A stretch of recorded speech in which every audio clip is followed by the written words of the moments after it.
தொடர்ந்து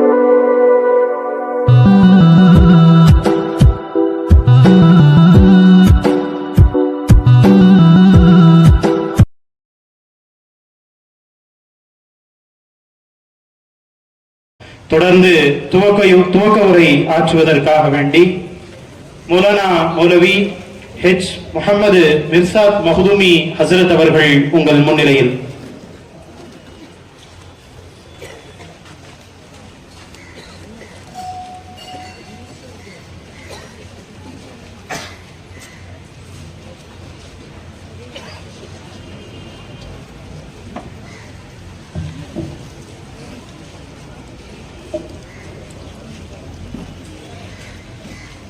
السلام عليكم ورحمة الله وبركاته.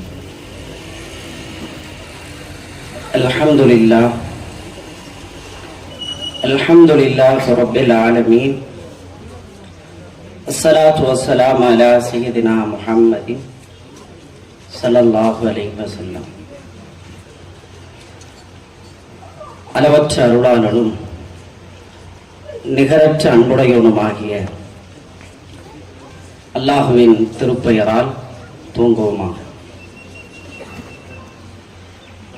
இறைவனின் தூதாய்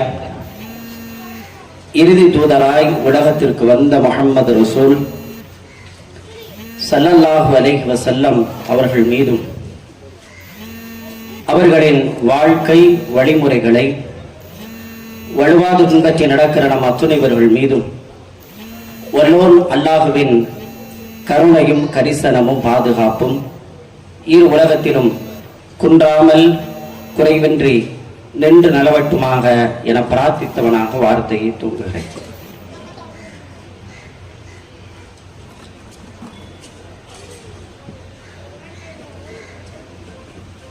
வரலாற்று சிறப்புகள் மிகுந்த 150 ஆண்டு காலத்தை தாண்டிய தமிழகத்தின் கவனத்தை ஈர்த்த மஹ்தூமியா அரபிக் கல்லூரியினுடைய பட்டமளிப்பு விழா நிகழ்வில் நாம் கலந்திருக்கிறோம். வானத்தில் இருந்து அல்லாஹு மழைத்துளியை பூமிக்கு இறக்குகிறான்.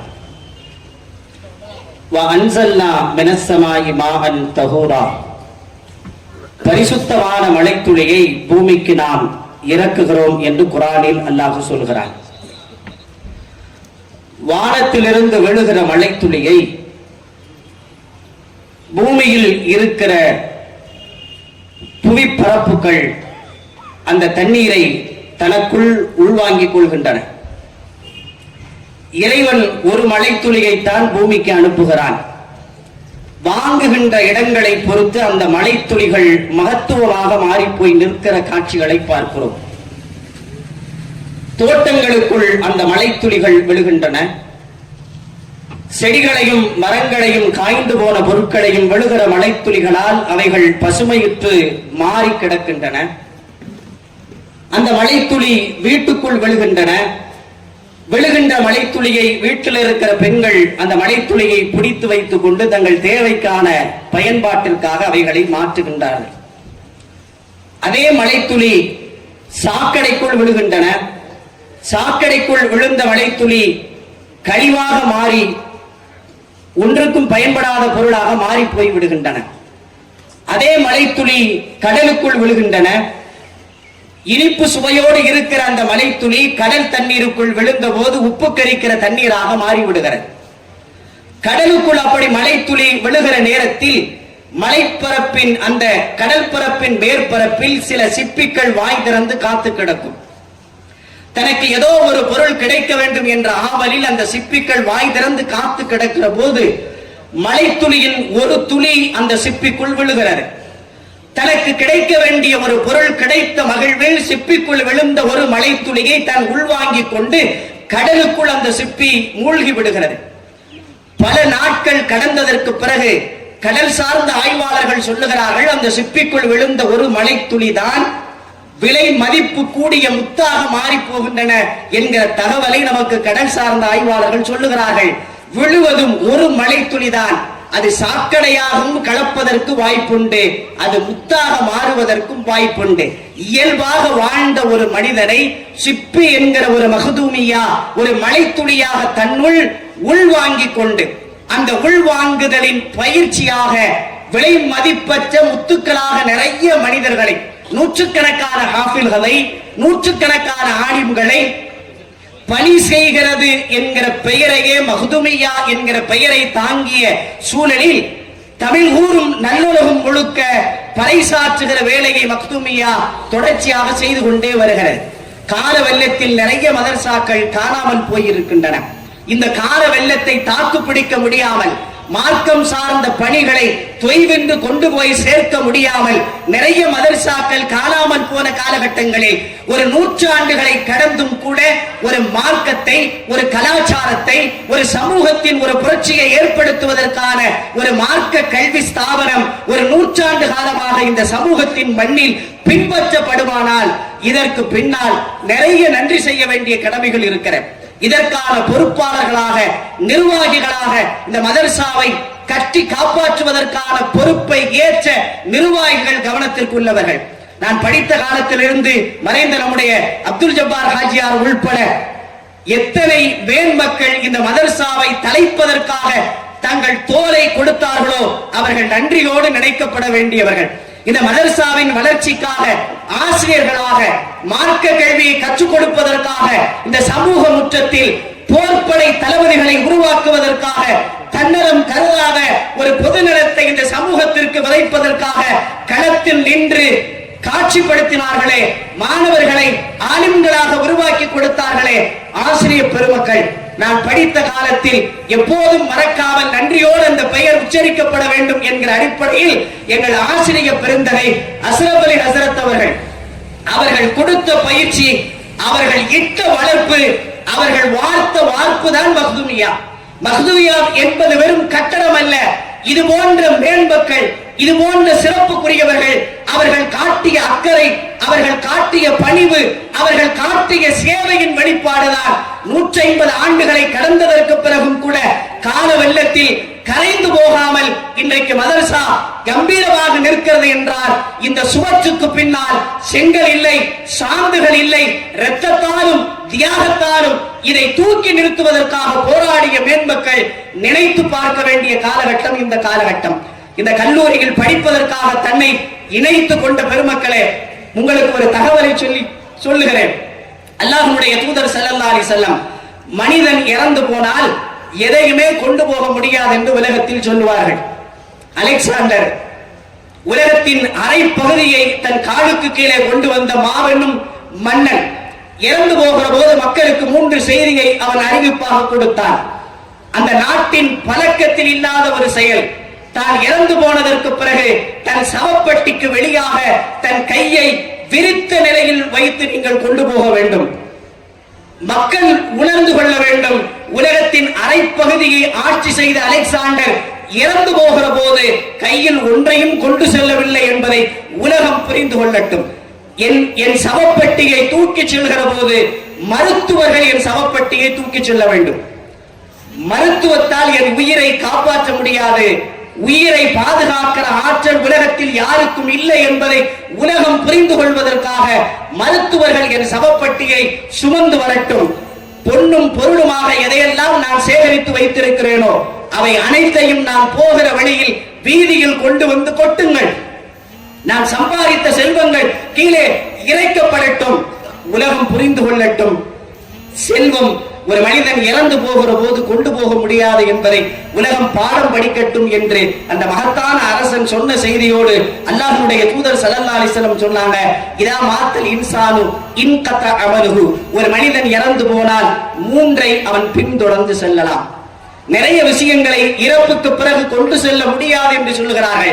நிறைய செய்திகளை கொண்டு போகிறோம், நிறைய மனத்தாங்கள், நிறைய மன அழுத்தம், ஆறாத காயங்கள், மனதுக்குள் அடிமனத்தின் ஆழத்துக்குள் புழுந்து போய் கிடக்கிற நூற்றுக்கணக்கான செய்திகளை சுமந்து கொண்டுதான் ஒரு மனிதன் இந்த உலகத்தை விட்டு விடைபெற்று போகிறான்.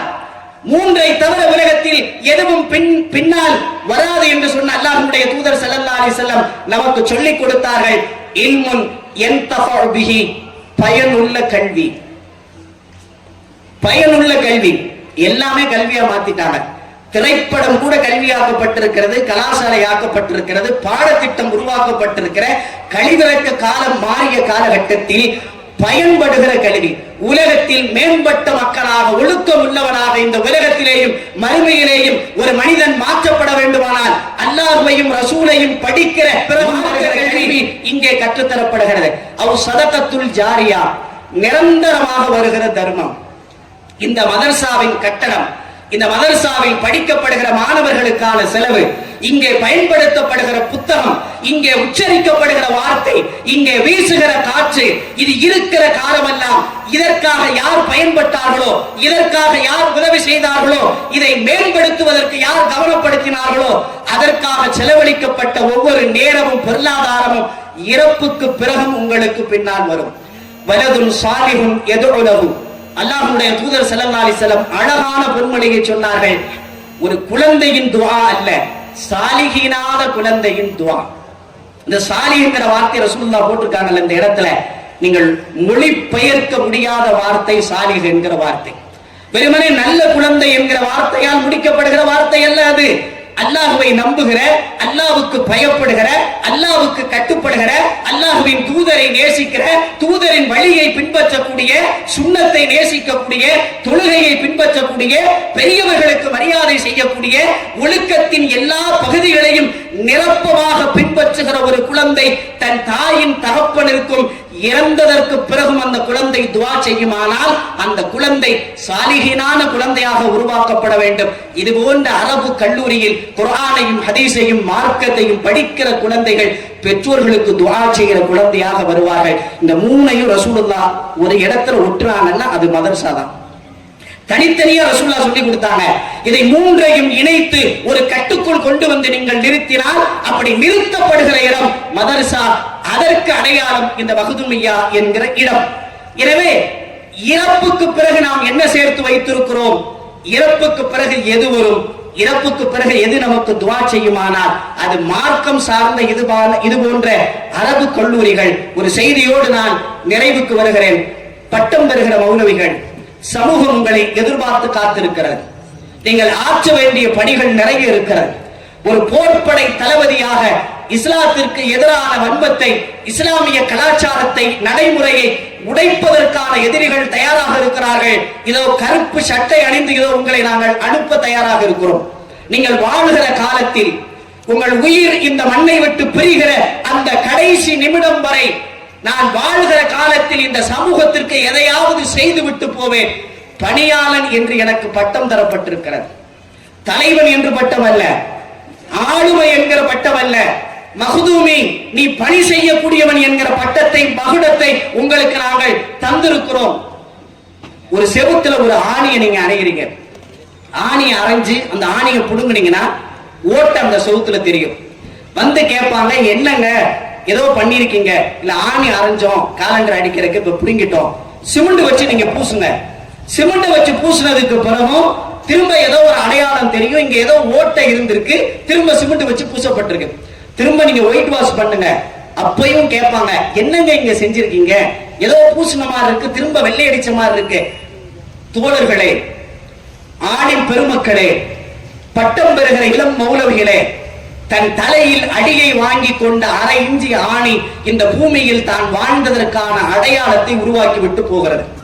நான் மீண்டும் உச்சரிக்கிறேன், வெறும் இரும்பு துகள்களால் செய்யப்பட்ட அரை இஞ்சி ஆணி தன் தலையில் அடியை வாங்கி கொண்டும் இந்த மண்ணில் நான் வாழ்ந்திருக்கிறேன் என்கிற அடையாளத்தை இந்த பூமிக்கு விட்டு போகிற போது மார்க்கம் சார்ந்த கல்வியை, குர்ஆனையும் ஹதீஸையும், உலகத்தின் மாபெரும் புரட்சியை ஏற்படுத்திய மார்க்க கல்வியை 7 ஆண்டுகள் படித்து இந்த மார்க்கத்தின் முற்றத்தில் நிறுத்தப்பட்டிருக்கிற நீங்களும் நானும் வாழ்கிற கடைசி காலம் வரை இந்த சமூகத்திற்கு பயன்படுகிற மனிதராக நாம் வாழ வேண்டும். வார்த்தையோடு நிறைவு செய்கிறேன்.